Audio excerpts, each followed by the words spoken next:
A lot of people in your circle who you think are your friends aren't really your friend, and a lot of people are using you. People would be saying, how can they support the channel? Chiso by Chiso. I've got tops, got hoodies, I've got the Dragon Ball Z tees, like the Pain and Full Star tees. You lot could support, buy some of the merch. I'll be able to churn out more content. This one I'm just waiting by myself for the moment, and I'll bring out more colors. Please support.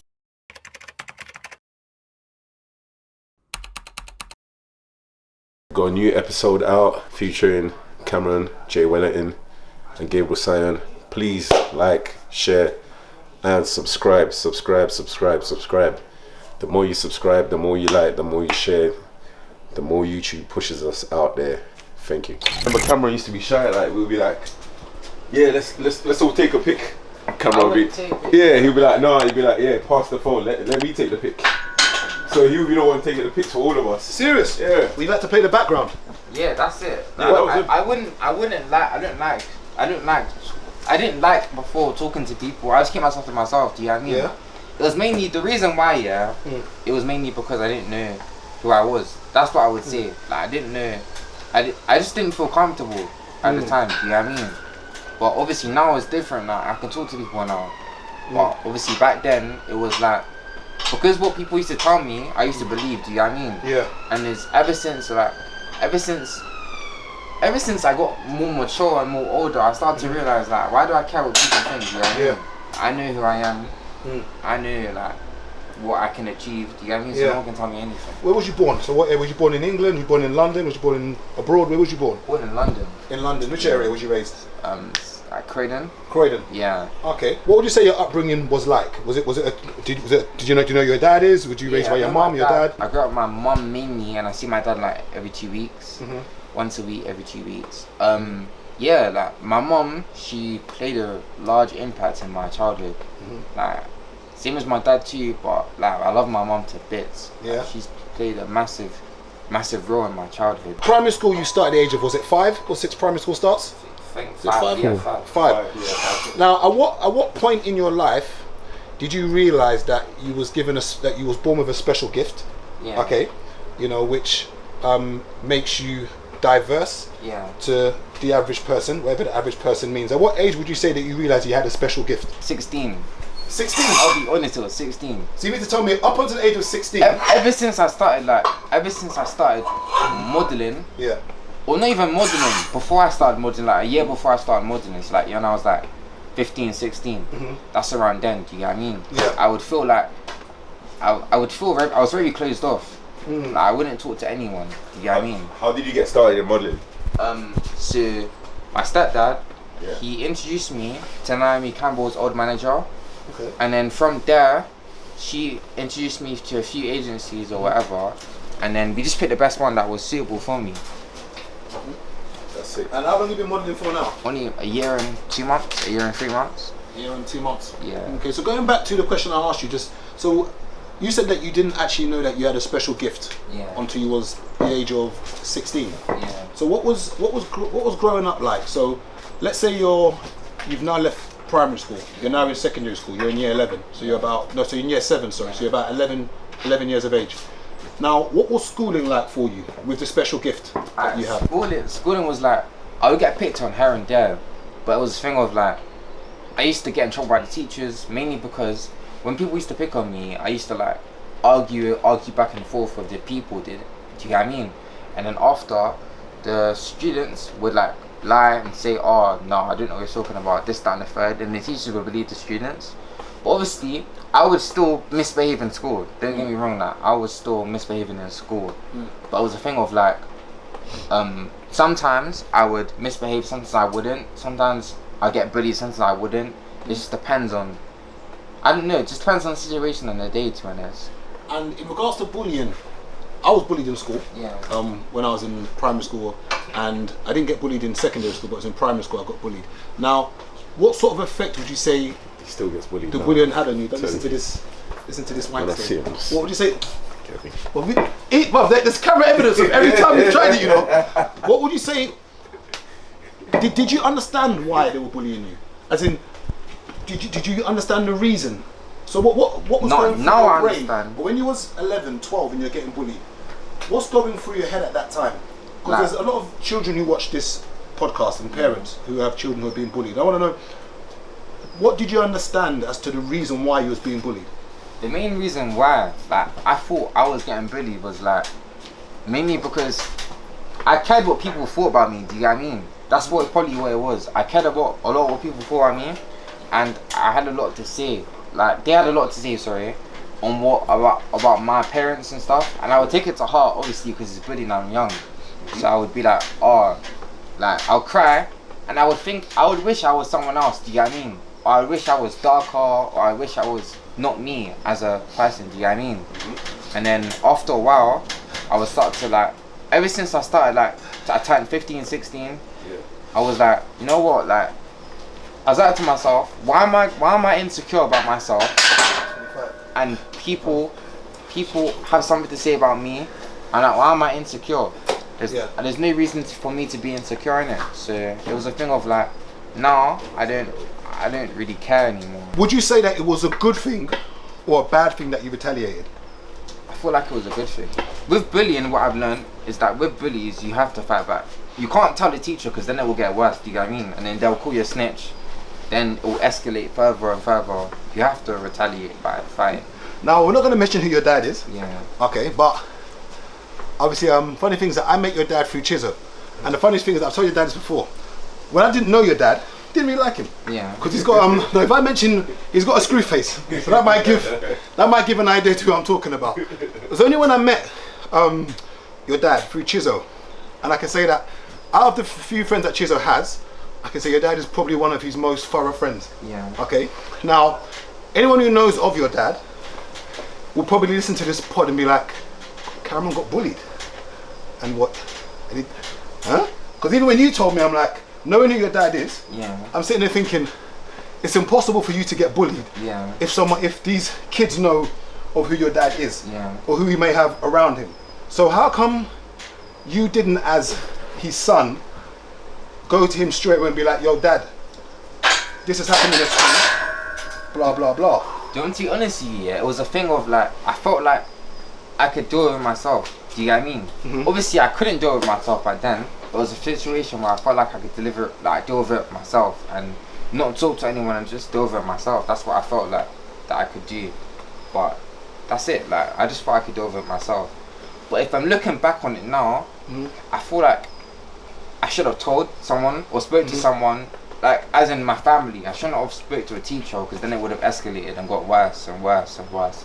I should have spoke to someone that cares about me generally, because some teachers are genuine, but some teachers aren't. Do you get what I mean? It's a thing of, I should have spoken to someone about it. That's family. And as silly as it sounds, because sometimes people, in school we had a word that said, don't know if you still have it now, they say sticks and stones may break my bones, but words will never harm me. Yeah. And I think that's probably one of the most dumbest phrases ever. Yeah, no, because I think sometimes the words can be the most hurtful things than anything. Yeah. And how much of a psychological effect would you say that's had on you? Would you say that now that you're modelling and you're in your element, would you say that it's just the past? To be honest with you, it's good that it happened to me. The reason why it's good that it happened to me, because I wouldn't be the person that I am today if I didn't get bullied or picked on. Do you get what I mean? So I feel like it is good that it happened to me, that I can tell my story and explain this, that and the third on how I got bullied. That even now, the people that used to pick on me and stuff, like say to me, oh yo, what are you saying? Do you remember me? All of that, do you get what I mean? Yeah. So it's a thing of now, like, it's good to see that I have an influence on other people, and people that used to make fun of me, do you get what I mean? And people beg it now, so it's good to see that I have a good impact on that. No, it's good to see, because obviously you're, I'm sure you've mentioned, obviously you're modelling. Yeah. And when would you say you first started modelling, and was you apprehensive? Apprehensive meaning that, was you a bit anxious in regards to starting modelling? Okay, cool. At first, I found a few agencies myself, and you know them scam agencies on YouTube that say like, oh, yeah, I can get you in an agency. I took some photos, got into a meeting. They was like to me, yeah, we can get you in modelling. We can get you Adidas contract. I was gassed. I was happy. I was like, damn. Yeah. Is that me? Yeah. And then after, obviously, I was with my mum, and then it was like, pay £4,000. I was like, what? To do what? To join the agency, pay £4,000. Like, to anyone out there that does modelling, that is trying to get into modelling, do not pay money to get into an agency. Okay, have you heard that? All you young lot that get into modelling, repeat it again. Say it right in the camera. Do not pay money to join an agency. Like, do not pay money. It's a scam, 100%. Agencies, they always let you in for free, and they will pay for everything. They will not. You don't have to pay for anything. Okay, because that's one thing that people don't understand. Because obviously, you're the first person we've had that's actually a model on the podcast. So we're gonna ask you a few questions. Anything that you feel that you don't want to answer, obviously don't answer. So first thing you've mentioned is that if you are going to model, that you shouldn't have to be paying a penny. In regards to getting onto the agency. What are the other kind of scams that you've seen, or other things that you've heard, or things that people should avoid? That's it, to be honest. I mean, I'm not really experienced in the scamming side of modelling because I haven't been through that much. I've only been through that one thing. But I've heard a lot of stuff about people make you pay extra for photos in the scamming agencies. Like just small stuff, do you get what I mean? Now in regards to your photos, now, who actually owns the rights to your images? And once you're with an agency, am I right in saying that whatever photos, so say you go and do a gig for Apple, for instance, am I right in saying that all of that content that's taken belongs to Apple, or are you allowed to use your images for anyone else? Or how does it usually work in regards to content? I'm not allowed to use the images because obviously that's Apple. So say for instance, I wouldn't be able to use the images for like a Samsung photo, do you know what I mean? But if it was something like school, I'll be able to use it. But, okay, so basically that's called a conflict of interest. So you can't basically use the images for the same kind of business, in a sense. Am I right? And also with agencies, are you allowed to be with more than one agency? Yeah, you can have them other agencies. You can have them other agency. That's one agency, like a main agency. Then you can have other agencies, so like in different countries or in different cities. Do you know what I mean? Okay. Yeah. So let's say because you've got a mother agency now. Yeah. So let's say I created a modeling agency tomorrow. Yeah. Are you allowed to be part of my agency? So with my contract, is that I have to go through everything from my booker.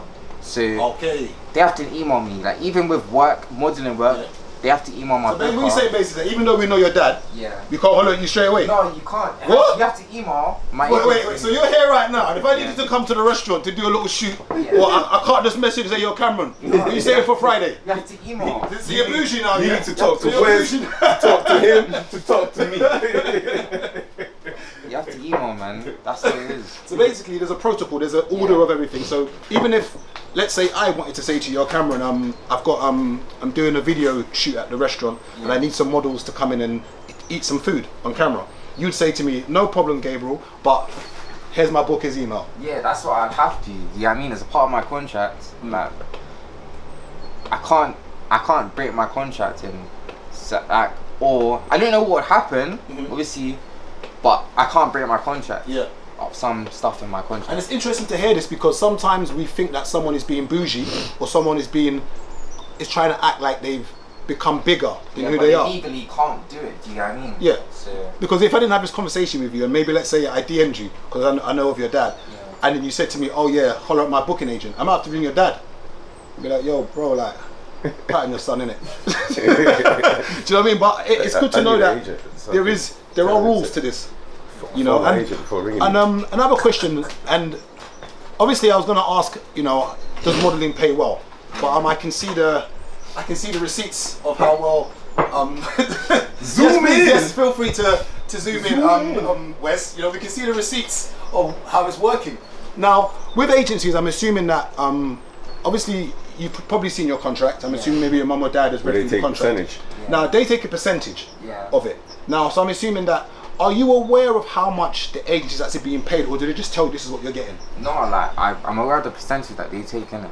Okay, so, but let's say for instance Apple. Let's say you've worked for Apple. Who else have you worked for so far? Amazon. What else? Fragrance shop. Okay, so Apple and Amazon have been your main two big. Yeah, like Apple and Amazon, my main two big like. So you know what, Fashion Week as well, innit? Yeah, I did Fashion Week twice. Yeah, but Apple and Amazon are my biggest Biggest ones, campaigns that I've done so far. And when you get your percentage, for instance, now, are you aware of what Apple are paying your agency, or do the agency say this is? Oh, so you get to see exactly what? I see the full email, pay everything on how much how much. Yeah. Okay. No, and would you say that because I think there's something called casting, isn't it? Yeah. So you go through a casting first before you get picked for the main role. Yeah. Now, how many castings have you gone for that you've not got? Like in modeling, this is for a lot of models. Like you go to castings, sometimes you don't get the role. Do you get what I mean? But with castings, there are pros and cons. Like with castings, what I wish they tell you is things that you went wrong on. That's what I wish. Because you go to castings and you do a catwalk, and with the catwalk, sometimes you can do wrong things and you can do right things, but sometimes they never ever tell you what you did wrong. Do you get what I mean? But it would be good if they told you on things that you done wrong. But yeah. In this industry, what kind of challenges have you faced so far? I haven't really faced any challenges. Yeah. It's just at the start it was like talking to people. Eventually I was kind of forced to talk to people because I'm modeling, so it's like you have to network with people. Do you know what I mean? And you have to talk to people, networking, so it's like you're kind of forced to do it. Do you get what I mean? How do you approach and prepare for your shoots?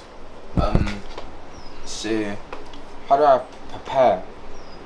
It's not really a prepare thing. You just how I prepared for modeling anyway is I watch a few YouTube videos on like my poses. My booker, my old booker anyway, Jadine, she taught me about poses, catwalks, all of that. I did lessons with her like every 2 weeks. She taught me about that. And yeah, it was just, that's it, to be honest. It was just like practicing my catwalk, practicing poses, and that's it. What's been your favourite shoot? My favourite shoot so far. Okay, it was from Manchester, the fragrance shop. Okay. But I've had a few favourite shoots, but I would say the most recent one is the fragrance shop. That was amazing. Like, I did it in Manchester, so I got on the train. Food was nice too. People are nice. And yeah. How do you balance out school modelling, and what effect has it had so far, like in your relationships with people in school and things in general? See, I'll start about relationships with friends. Like I only have one friend at all. Like no. Like seriously, I have a lot of people in my circle, but I would trust only have one actual friend, like Ben. He's my only one friend, do you know what I mean? Like he's someone, say if I was to go, like say if I needed £500, I would call him and say, Ben, I need money like now. I beg you, and obviously I explain to him why, and he'll give me it. Do you get what I mean?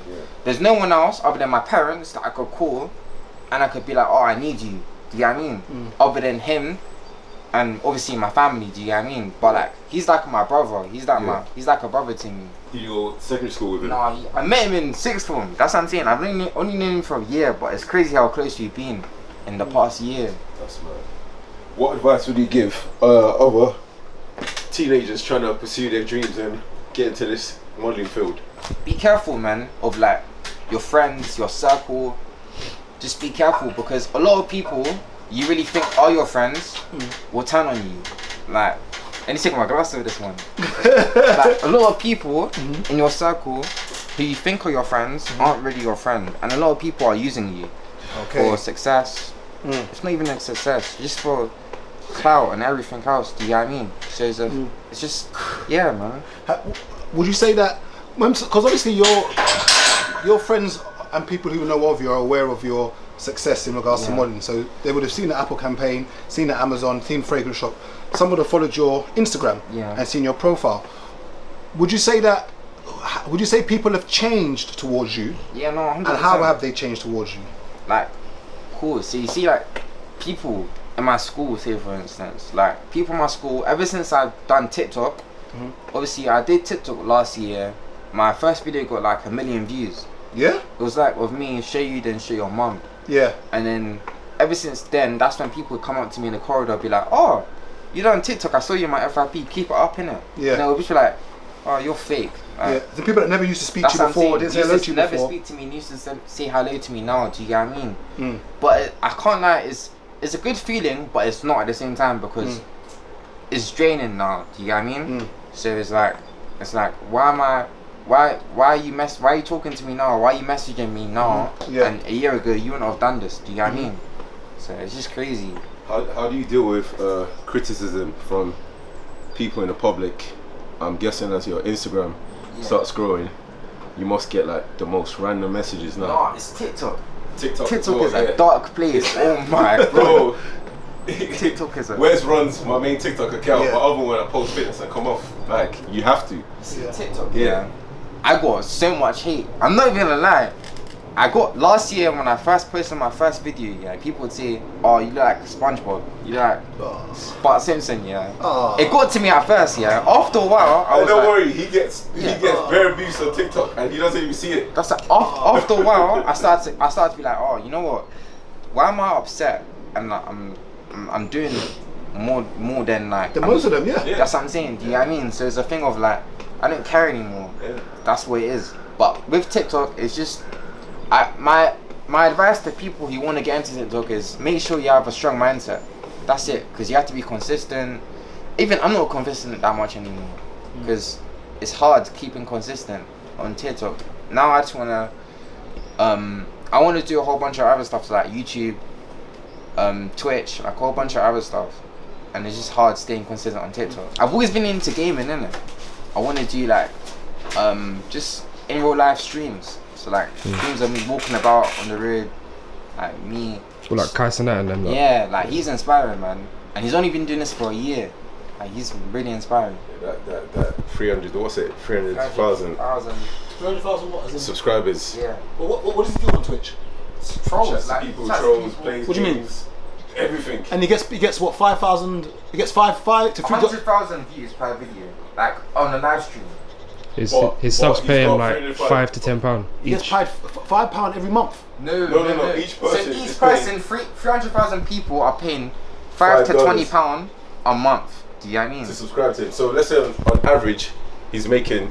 That's over £1 million a month. He's making out 700. Let's say at the lowest 750,000. At the lowest. A month. Yeah. To do just for people Just to have watch fun. him. That's what I'm saying. Just have fun. Wait, hold on. So he's on Twitch and he's got 300,000 subscribers. Yeah. And they pay something like $5 every month to subscribe to his channel. Yeah. So Twitch will take like half. Oh, so Yeah. So let's say at the lowest he's making 750,000. But remember, when you're on live, people are still throwing donations. Then after that, he takes sponsorships. Then he takes that live. Then he posts it on YouTube, and he gets more. More views from that. Yeah. So every month, I was saying a bad month. What do you say he's making? About $1 million, $2 million? Yeah, roughly about $1 million, $2 million. Okay. Yeah, that's probably a bad month.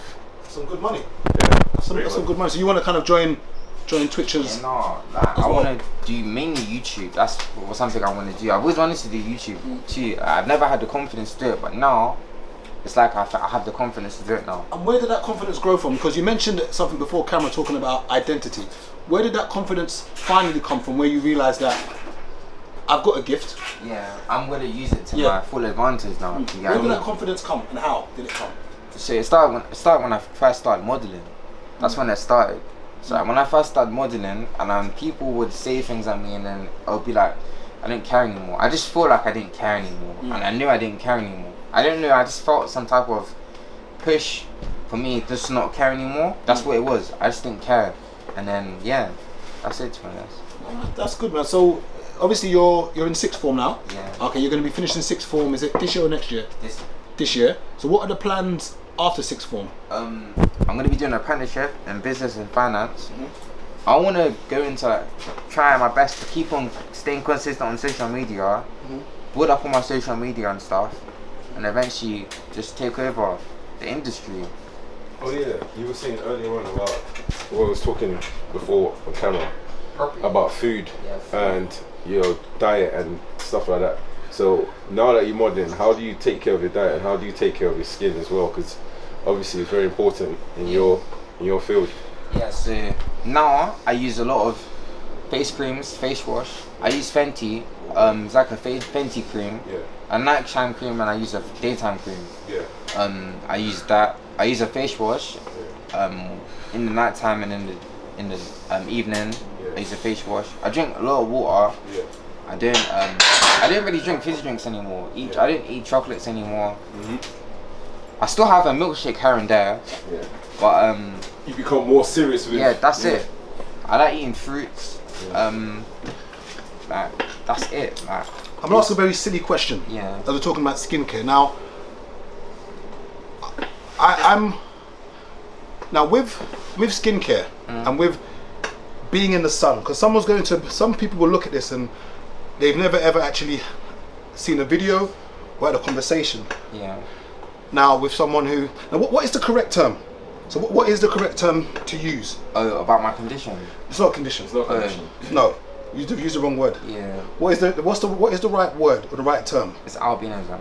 And that's not, you wouldn't classify that as being offensive. No. Okay, so where you are albino, is there anything that you have to be cautious of in regards to maybe the sun Sunlight. or anything as silly as that to me? Sunlight. Well, just it's mainly sunlight and eyesight.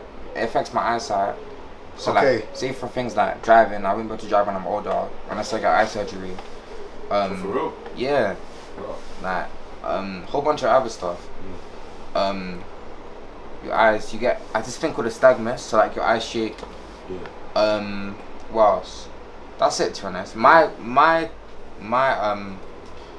type of albinism is different to everyone else's. Yeah.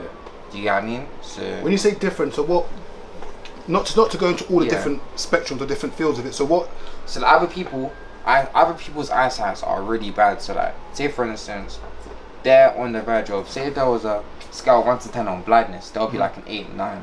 Okay. I'm like a 6, 5. If that was to see. Okay, yeah. So, Okay, and for those who don't understand what is it albino is? Yeah. What's that called? Albinism. Yeah, Albino- albinism. what exactly, as far as you're aware, what exactly is it? So it's, long story short, it's like you get less pigment in the skin. So say for instance, if it's like you two and Yeah. me, Yeah. or like say if you was to have a kid, Yeah. there's a small percentage that he might be albino, like me, innit? Yeah. So, and there's a chance that my kid may be albino too, innit? Yeah. Yeah. But there's a small, it's just like less pigment. You get different colored eyes. So my eyes are green. My eyes change I thought you were color. wearing contacts. You were trying No, to be sexy. no. Oh, so you actually got green eyes. My eyes are green. Sorry. They change color. So Do they change colour in the sun or when it's cold? when it depends on the season. Okay. So, say for instance, when it's summer, it will be orange sometimes. It was grey one time in winter. Yeah.